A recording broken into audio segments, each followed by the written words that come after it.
7MTV, New Vision, Vision. Judith, on the 29th of February 2024, found herself in what she describes as a nightmare she can never forget. My boyfriend was arrested at the Committee 1 police station. So I went there to, ask about what was happening or the reason why he was arrested. And then they told me to sit at the visiting area. And he told me that he doesn't know the reason why he has been arrested, and so we should wait for the crime commander at the Committee 1 police station. And then the CID Suputo came to pick me up to the Committee 8 police station. They didn't tell me why I was being arrested or anything. He just came, Committee 8. He came and then handcuffed me before he moved me. When we got to the Committee 8 police station, he then asked me about a guy named Survivor, which I told him I don't know the person. And then he said I was lying. And then I was sitting on a plastic chair. He put me on the ground and then put my back like 2 times. So I was sitting on the floor.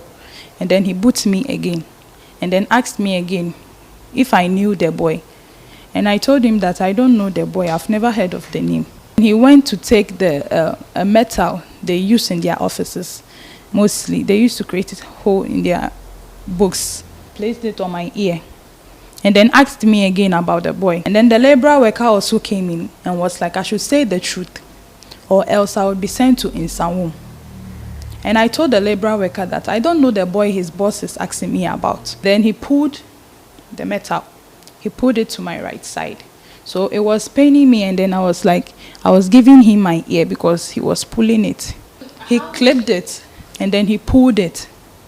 So at the end, he pulled it hard, and then my ear cut off and then fell on the ground. And I screamed and I was crying. And I was like, you're asking me of a person and I don't know the person. Are you trying to make me forcefully say, I know the person?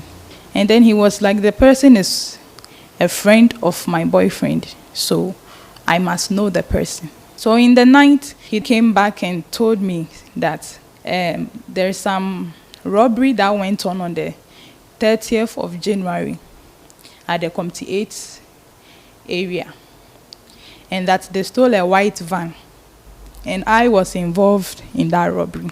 And then I told him that I've never heard of a Committee 8 robbery or anything as such. He then took we went for a paper and a pen, and then he came. He wrote some things down, and then he told me to thumbprint. I knew he then, because the paper was a statement paper, so I knew it was some statement in it. I was like, I don't know what you've written in the statement, and so I would not want thumbprint it. And then he said if I don't thumbprint it, he would chop off the other left ear. And I was frightened because I hadn't done anything and my ear was chopped off. So I wouldn't want the other one to be also chopped off, and so I thumbprinted it. Andrew Kate, a legal practitioner who took her case pro bono, is concerned about the disinterest in the case by the police, despite attempt to get a response from them. In the situation where the police has forcibly extracted a confession statement from a poor innocent 20-year-old lady, clearly if she had not gotten legal representation, she had probably signed her death warrant because she had forced her to thumbprint.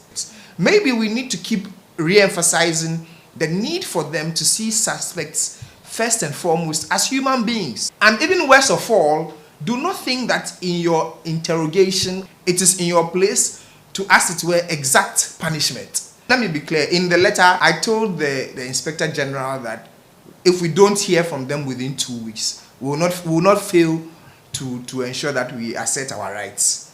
Yakuma's mother, Mary Zoka, wants the Inspector General to intervene so that her daughter can get justice. What I want is justice. I will plead with him. I know Dan Pare can do this. He's a man of justice. Judith Yakuma is not the only victim of police brutality and coerced confessions. In December 2023, a high court in Accra ordered the police to pay 253,709 cedis to Isaac Mainu, who was assaulted by a policeman over the alleged stealing of a Kia truck. Even with the order from the court, Isaac Menu is yet to get that compensation from the police. For GH1 News, Awisi Dede Jange.